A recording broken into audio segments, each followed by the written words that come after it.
Hoy, dami mong dala. Babakasyon ba kayo? Magbabakasyon man ako, hindi. Wala ka na dun. Tsaka kung si Melissa pakay mo, wala siya dito. Kaya umalis ka na. Alis!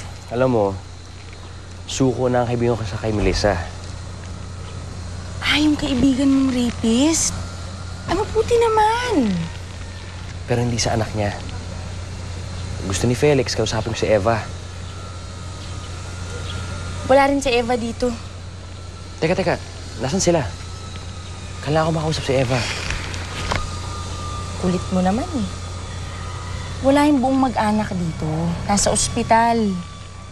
Na-aksidente si Nay Amor ko, matos siya ngayon. Ano? Kaya dun muna malapit sa ospital titigil sila Eva para mabantayan si Nay Amor.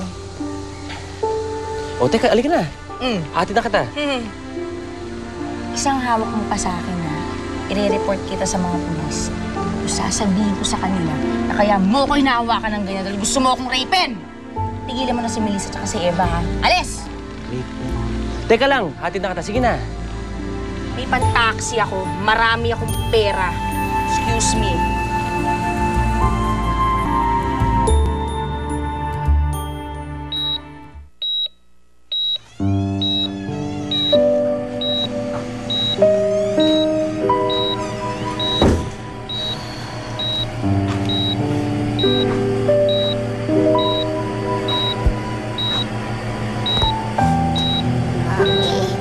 Bakit po may tiyog sa bibig si Lola?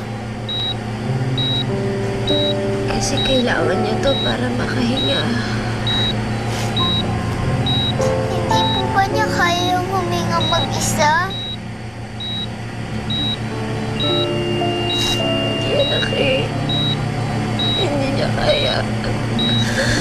Kaya po ba siya magigising? Ang tagal niya nang natutulog. Eva, masama kasi naging aksidente ng lola mo kaya ganyan. Pray na lang natin siya para gumaling na siya agad ha.